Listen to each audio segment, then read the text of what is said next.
Here we are on the front of our Grand Design Imagine. We're going to do a technical walkthrough on our unit, go over the components on it, a little bit how they operate, just like you would on the date of delivery. If your unit differs in name brand, you can find more information on these components as well as other ones that differ in that name brand for operation, maintenance, and diagnostics. Under our HAPS Helpful Hacks section, you can search through there. For now, we'll go over this unit. On the front, we have our 7-way plug that goes and transfers all of the lights on our towing vehicle to our unit. And then we also have our 12-volt battery charge line that'll pull off the alternator to charge the battery. And then we have our brake control line off of that brake controller that will activate the brakes for our trailer. Now we also have another feature for our brakes. It's called our breakaway. We have that lanyard right there that is to hook to that receiver hitch where same place we hook our chains, where that hole is. You want to latch that on there, never to the other hitch or chains or anything like that, because if any of that is what fails, this will go with it. The intent is for this end to stay with the truck. This pin will pull out of that breakaway box and activate the brakes on our trailer, bring it to a stop. Now that's only going to happen if we have a good solid 12-volt battery on our unit. If we don't, the system's not going to work properly. We also need to make sure that that pin is always inserted in that box. Otherwise, those brakes will activate at a time we don't want them to. Next, we have our 12-volt lipper jack right here. That jack does have a battery line that goes down. You're going to see an inline fuse on there. In the event that this jack isn't working, we want to check that fuse. Also check our 12-volt battery power and ensure that we have 12 volts. If it is not operating, we can't figure it out, no fear. We have a little black plug on the top. Pull that off, put our crank handle in there, and we can manually run this jack up and down, get us out of a jam. Behind that, we have our dual propane tanks. Those are operated by our dual propane regulator. We have both tanks on. We choose whatever tank we wish to be our primary by turning that selector switch. It will run that tank until it's empty, and then automatically start to pull off of our secondary tank so you don't have interrupted service on your unit. Now you will notice the gauge on there changes to red and lets you know that that primary tank is now empty. We can turn that selector switch over to the secondary. That is now our primary, and we can get that other tank refilled. Behind that, we have our battery storage center. That's where we'll put our batteries for our unit. On our driver's side, we have access to our pass-through storage right here. We also have a motion sense light in here. We can flip that switch on, and we can have motion sense light for our interior. We can leave that on, open and close that door. That light will pop back on whenever we open that door. We also have a switch in here for our front light caps in there. And we also have our TrueLink system by Lippard already pre-wired for our power. If we want to purchase that monitor and sensors, we can install those on our tires and monitor our tire pressure while we're traveling. We're also going to have our control center right here. We'll go over the information on that. Of course, you're also going to come with your Furrion solar controller system in there as well, which will convert your solar power into charging power for that battery. For now, we'll go over our control center here in that compartment. So we have our disconnects. That battery disconnect is for our battery only. We're going to go ahead and disconnect that when we store our unit unplugged. That way we can conserve the battery power that's on there. If we're plugged in somewhere, we want that battery disconnect on. That way our battery is charging when we're plugged in. Our solar disconnect is going to disconnect the solar only, nothing to do with your battery generally. Unless you were storing your unit once again unplugged, you can turn this battery disconnect off, leave your solar on, and that solar will charge the battery still. Below that, we have our coax connections here. If we have a tripod satellite or a motion satellite, we can go ahead and hook up to that satellite port, bring it to the inside. Same thing for cable, and then an auxiliary port if you have something else you want to hook up in there to transmit to all the TVs. GFCI protected 110 outlet right here. We'll go over GFCI a little bit more when we go inside. And we have our valve right here that is going to be for our tank fill. So if we want to fill it up through our city water connection, we turn this tank fill right here.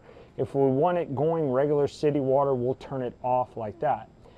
So that being said, this is our city water connection right here.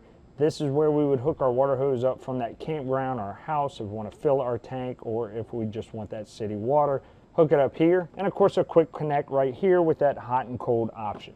Also below our pass-through storage, you'll notice we have our stabilizer jacks. These are manual stab jacks. They do have a weight rating on them that is well below what the weight of the camper is. So they're not intended to lift our camper off the ground, not intended to level it. not intended to change a spare tire with them. They are merely intended to stabilize our unit, reduce the movement inside of it once we have it level. In order to level our unit out, we want to get those stacker blocks, put them under our tires when we're backing up to level our unit out from left to right, and then use our ton jack to level it from front to back. When we put those stabilizers down, we want to try to keep a diamond shaped form as best we can. That is when they are at their most efficient and effective position. If we need more stacker blocks to stick under that, in order to do that, we want to go ahead and do that. Crank them down and just put a little bit of weight on them, enough to where it is actually stabilizing that unit, but you don't want to, once again, lift it or level it with those stabilizers. We also want to keep in mind that if we do them straight up and down or don't use them properly, it is too much weight and it will bend and break those jacks, and it will end up becoming a customer pay item. Manufacturers aren't going to replace them for misuse. So we're going to notice right before our slide out, we have our gray tank, and that is where our valve location is going to be on there. So we can see our valve sticking out. We'll talk a little bit more about that when we get to our dump station.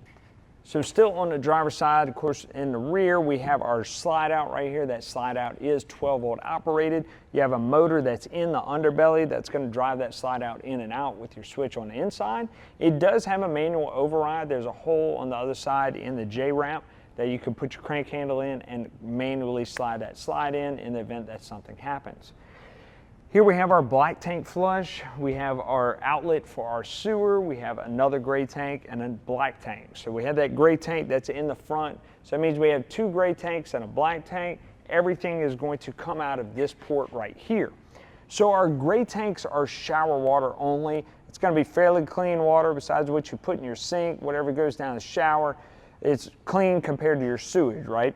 So if we have an outlet, we hook our 4-inch hose up, we have an outlet at the campground, we can go ahead and leave our gray tanks open all the time and just let them drain out so we don't have to keep coming out here and empty them out whenever they get full. Our black tank, however, our black tank is everything from our toilet. That's our sewage, toilet paper, all that stuff that we put in the toilet. So we want to make sure we keep water in that system, otherwise the solids in there are going to dry up and they're going to cause the issue later on down the road. So we want to keep that black tank valve closed until we're ready to dump. Whether the camping trip's over or it's full, ready to dump, this is the process. We pull that black tank handle open, we let everything drain out, then we go get a hose and connect to our black tank flush. We run that hose and let that system flush out. There's going to be a little jet inside the tank, pushes the debris or anything that's in there down that tank and hopefully out to this outlet and out to the drain. Now this will do a pretty good job. I do have more pro tips on that in our helpful hacks section. I suggest you watch it to flush out your black tank a little bit better. From there, you shut off your black tank flush, you close your black tank valve, and you want to go on the inside of your unit and hold down the pedal of that toilet and fill it with several gallons of fresh water and then add your chemicals in there. This will help while you're driving down the road. That water in there will knock down any other sediments that are on the walls or inside the unit, and the chemicals will help decompose what's in there. We also want to always have water in there. That way, if there is anything left in there, it is decomposing it. And of course, our chemicals are helping it stay fresh and clean in there. We do have another stabilizer jack, like I said, all four corners right there, and a light right there that we can turn on if we have to come out here at night. Also behind that stabilizer jack, you're gonna see that red and blue line. Those are our low point drains. That's what we would use to winterize our unit. You can check out one of our videos on YouTube, or you can go through your owner's manual to see more information about it. On the back of our unit, our bumper right here can double as a storage for our sewer hose. We pull the cap off, slide our sewer hose in there, and we have storage for that. On the back, of course, we have our full-size spare and our 50-amp service cord right here. This is a twist lock. You take that cord, put it in, turn it to the right to lock it in. You do have a retainer ring on there. You want to tighten up that retainer ring. That way kids jumping around, they don't trip, pull that cord out by accident. Want to plug that cord in here first and then plug it into our connection at the campground. Want to make sure things like our AC are off. That way we're not causing any surges to our appliances inside of our unit. Other things that we have back here are our Furrion tankless water heater. This is going to be 12 volt operated on the controller and propane source to be able to heat that water. We'll go over the operation of that when we get to the control panel on the inside. We do have our Furrion backup camera already pre-wired back here for power. We just need to purchase a camera. We can install it, pretty easy to do. and that will provide us with a camera whenever we're backing up. We also have our factory installed ladder to be able to gain access to our roof. This is important because we need to check our seals on our unit every 60 to 90 days. All that sealing around our vents, down the trim, the end caps, all that stuff needs to be checked for any deterioration, peeling, anything of that nature that might allow water entry into our unit. If you read your owner's manual, they tell you every 60 to 90 days you need to check that to be able to stay in manufacturer warranty. If we don't do that, we're going to have water leaks and it's going to cause a big mess for your unit. So make sure we're doing that, as well as checking all the sealant around anywhere we put a screw, or we have lights, or a trim around the sides, or water heater. All that stuff needs to be monitored every 60 to 90 days, cleaned and resealed in the event that it needs it. We also need to check the rubber on our roof, clean it about twice a year, and we need to make sure that after trips we're checking it to make sure no low-lying tree limbs have scraped and put holes in that rubber.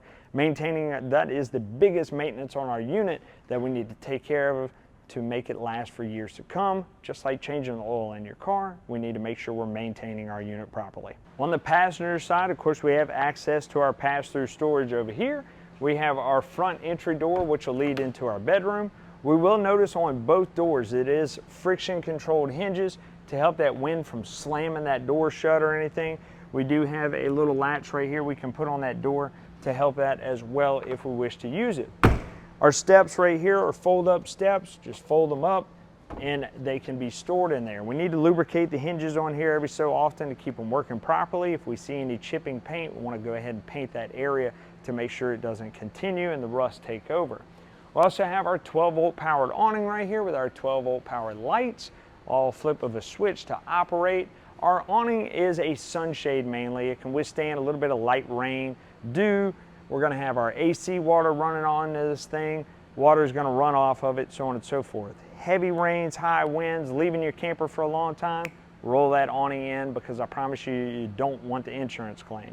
One thing we do need to do when we roll our awning out though, is we need to either pitch it to the front or to the rear. Both awning arms are the same on each side. All you have to do, come over here, grab it, and just pull it down. Now our water that gets on that awning can drain off, whether it be from our AC, light rain, or dew, like I said. When we're ready to roll that awning in, lift it up, and we can roll that awning in ready to store. Here behind our front entry door, we have our Dometic furnace, gas operated. Our thermostat will operate that on the inside. We'll go over that when we hit the inside. We have a GFCI receptacle, 110 operated receptacle right here. GFCI, we'll talk about that more when we get inside too. There's a main breaker outlet for that. We'll tell you where that is when we get in there. And we have a coax plate for our antenna cable for that outdoor TV. We'll notice that hole right here in the J-wrap, that is to operate that slide in the event the motor fails. We can stick our crank in there and manually operate that slide. Behind me here is our gravity fill for our fresh tanks. We talked about in the front, we can fill that fresh tank through our city water connection, or we could just take a hose, pull this cap off right here, put it in, and gravity fill that tank if we wish. We will notice a white valve up under our underbelly right there. If we open that valve, that will drain our tank.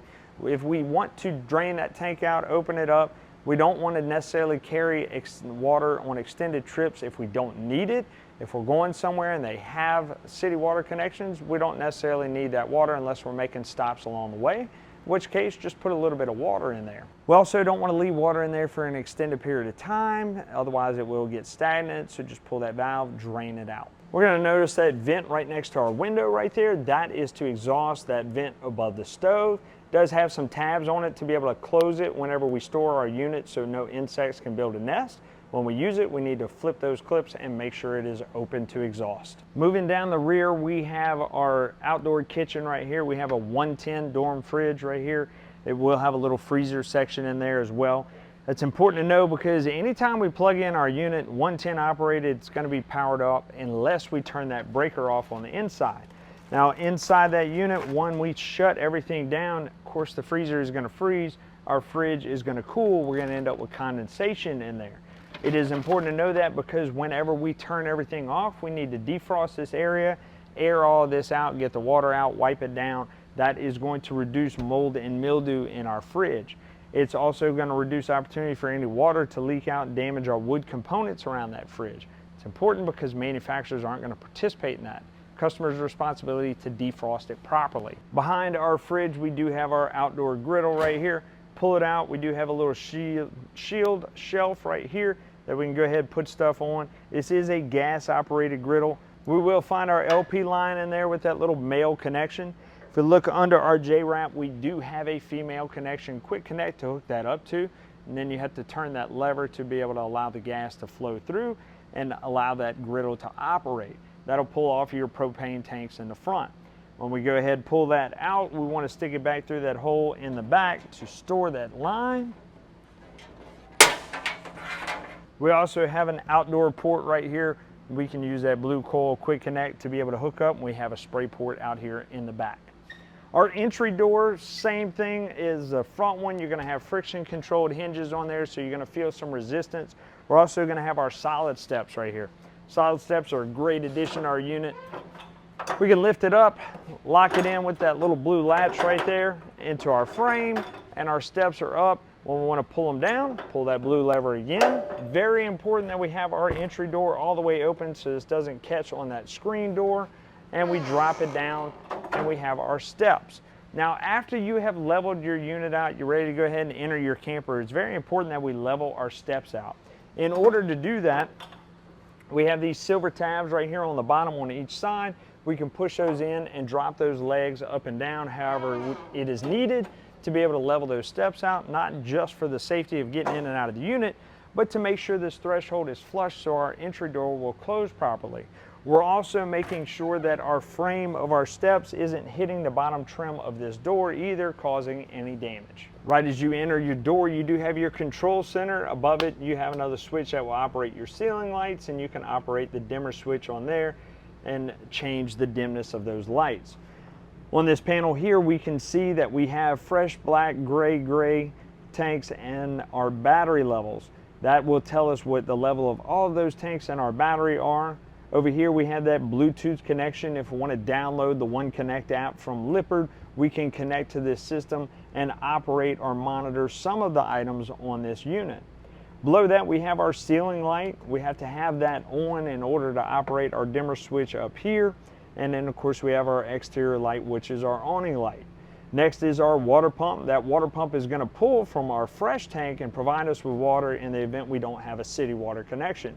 If we do have a city water connection, we want to make sure that water pump is off, and also that is an on-demand pump. So if you hear it constantly running and water is not being used, it means you have a leak or this tank is empty. We want to make sure we shut that off so we don't burn up that pump. Below that is our awning extend and retract and our slide out in and out.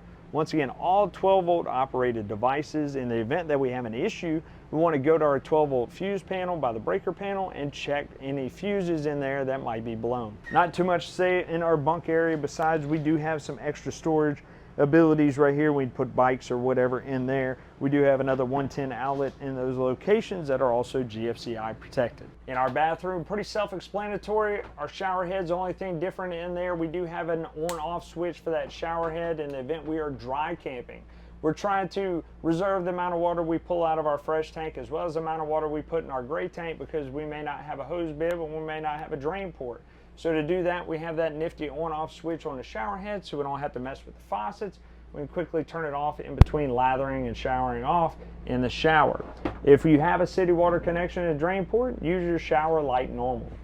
This toilet right here, pretty self-explanatory there too. We have number 1 and number 2, liquids and solids, right? So our number 1, we can do it, flush it, we're done. Number 2, we have solids. Want to make sure we hold that pedal down about halfway and start filling this bowl up about half to 3/4 of the way with water. That way there's enough water in that bowl to flush those solids down into our black tank. If we don't do that, we can cause some clogging down the way. We also want to make sure we're only using RV toilet paper in our toilet as well. Otherwise, that could cause some issues with draining out because it's not decomposing properly. Lastly, you use your RV chemicals in that black tank to help decompose anything that's in there. Besides that, nothing else in this toilet. You don't want to treat it like a septic system, not your regular sewage that you might have at your house. We only want to put sewage and toilet paper and chemicals in there, nothing else. Cause some issues whenever you go to try to drain it, clogging up that system. In here we also have our Furrion tankless water heater control. We'll take a look at that. And we also have our GFCI outlet in here. We'll talk about that as well. So this is our GFCI controlled outlet. Anything with that GFCI protected outlet sticker on it is going to mainly be controlled by this outlet. What we'll notice is two buttons on here. We have a test and a reset button. In the event that your breaker trips, you will see this green light is off. We come over here and we can reset our system by hitting the other button. Now, one thing, if your unit continues to retrip and retrip, one of your outlets may be wet, or you may have too many appliances plugged into it, causing an over amperage. So try unplugging items and checking those outlets to make sure they're not wet, and then go back and reset it. You also have a vent fan in that bathroom. It's suggested you use that whenever you take a shower to help exhaust the humidity out of here and reduce the risk for mold and mildew. For our entertainment, of course, you do have outdoor speakers and indoor speakers, all controlled by your Furrion radio right here. You have a zone 1, zone 2. Everything else is pretty common. You have Bluetooth and regular radio functions on there. Now, on the back of our TV, we will notice when we move it out of the way, we do have a plate up here with two coax connections. One is going to be for your cable and one is going to be for your satellite, those ports that we had in the front. Your cable one is also going to double as your antenna. You'll notice a red button on here. When we turn it off and on, we see a light that turns off and on.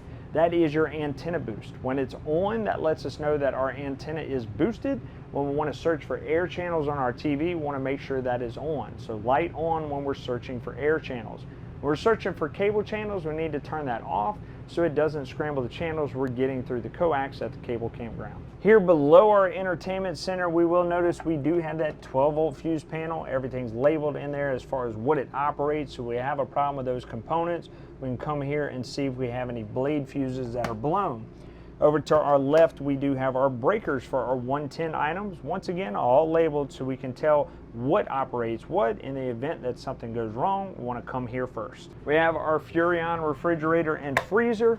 And open it up, we see a little dial up here at the top. That dial can go from cold to colder, as well as an off-grid option. That will reduce the amount of power that it's pulling off of your battery system. If you're off-grid and you don't have a power source anywhere, it will not run that compressor as hard. It's also going to assume that you're not going to open that door as much as well, so keep that in mind. It may not keep your goods as cold as if it was in a regular function. So when we're in that function, try not to open it and close it as much. Once again, 12-volt operated fridge for this unit. When we do have our freezer up there, one thing that's important is we don't have drain ports for the water on here. So just like our outdoor fridge, we need to defrost our freezer, get the water out of there, wipe everything down, let it air out so no water drips down and damages any of the wood components around it. In our kitchen area, we have our 110 microwave and our hood vent over the stove. Remember the vent we talked about outside that opens and closes for storage. We want to make sure that that's open anytime we use it. We have our 3-burner stove right here with our glass top. The glass top can be down for more counter space. It also needs to be down when we travel. When we operate our stove, we just go ahead and flip it up. We make sure our propane is on outside. We come over here, we pick our designated burner, turn it to that flame icon up top, and we manually crank our igniters until it lights. We'll notice a little red indicator on our knobs when we turn them on. That indicates that gas is flowing out of that burner and lets you know that if you're not using it, you need to turn it off. Now, important thing about our gas system is anytime you store your unit with your tanks off or you change out your tanks, you're going to end up with air in your lines. This is easily taken care of. Now, we can easily bleed the air out of our system by just coming over here to our stove top. Whenever you go camping, turn those tanks on, come over here and light the stove. It's going to take a little bit of time to purge that air out, maybe a minute or so, and then we can run that burner for about another 60 seconds and make sure we've got all the air emitted out.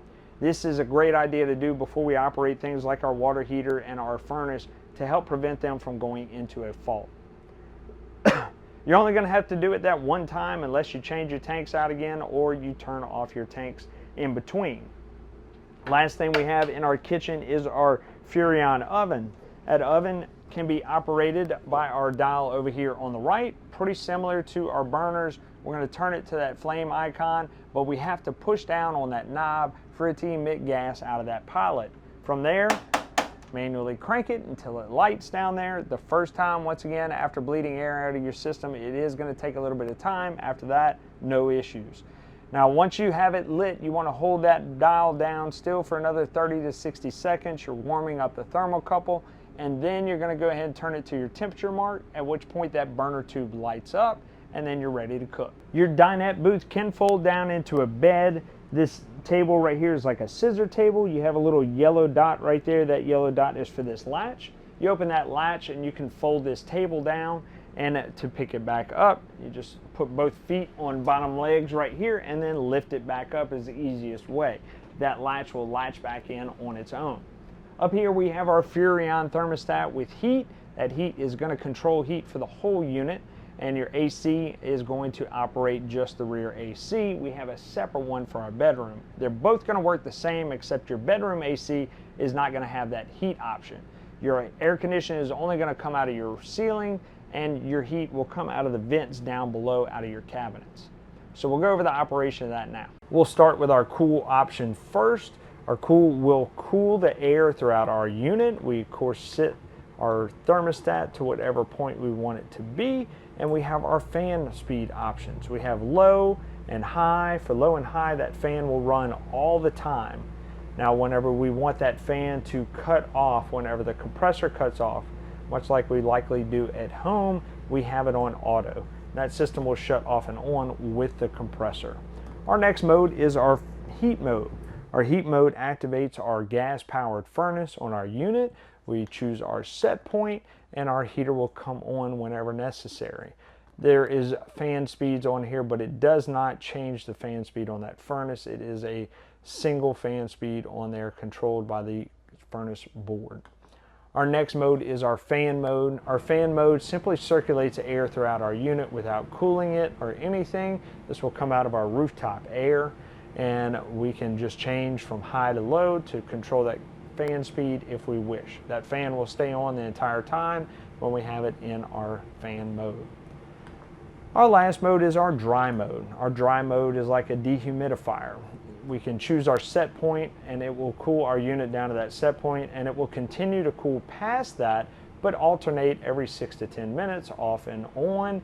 That way it doesn't drop that temperature too low and freeze you out of the unit, but it still dries the air in your unit. Another thing to note with our furnace is that the air is going to come out of the vents on the floor. It's not going to come out of the rooftop air. Your only rooftop air is going to be your fan and your cool and your dry. Your heat will come out of those floor vents from the furnace. This is your sealing assembly for your Furrion AC. We do have a filter right here that needs to be taken down and cleaned every so often. We can go ahead and do that by pulling these two tabs right here and pulling it down. Behind that we have our quick dump vent. If we want to exhaust that cool air in just this area primarily to cool it off quickly, open that up. We got a bunch of air that flows out of there. If we close it, now it will travel through the ductwork in our ceiling and out of those ceiling vents to distribute throughout the unit. Down below our thermostat, we have our COLP detector that warns us of any harmful gases in our unit. We'll notice that we have a little green light on there indicating that that system is powered up. 12-volt operated device wired into your battery system. It does have an expiration on it. We need to pull that cover, pull it off to be able to see it. It's stamped on the back most of the time. And we also need to test that buzzer on there to make sure that it is operating in the event that we're going camping so we could stay safe. Smoke detectors, 9-volt power, just like the ones that may be at your house. We need to make sure those batteries are good and that is not expired as well. Not too much to go over in our bedroom. We do have that second AC with the second Furrion AC thermostat right there, as well as our TV backer location to mount a TV, and our coax for cable and satellite here as well. Well, we hope you found that resourceful, but wait, there's more information on our Great American RV YouTube channel. This channel right here, find the playlist Hap's Helpful Hacks. We go over different products in this unit, and we'll take a deeper dive with more diagnostics, more information, as well as helpful tips when you're out camping. Tell your buddies, tell your friends, like, share, subscribe, do all those awesome things on YouTube, TikTok, wherever you found us, and keep watching here at Great American RV Superstores, where we bring the how-to you.